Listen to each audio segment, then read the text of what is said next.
ধরেন আপনি একটা মেয়েকে দীর্ঘ 3 বছর ধরে ভালোবাসেন, নিজের জীবনের থেকেও বেশি, কিন্তু মেয়েটা আপনাকে পছন্দ করতো না, ভালোবাসতো না, ইগনোর করতো সবসময়, আপনাকে সহ্য করতে পারতো না।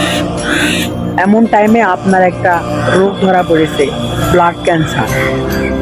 তো আপনি ডক্টরের কাছে গেছেন, ডক্টর আপনাকে বলতেছে আপনি আর বেশি দিন বাঁচবেন না, অলরেডি রিপোর্ট আপনার হাতে দিয়ে দিয়েছে।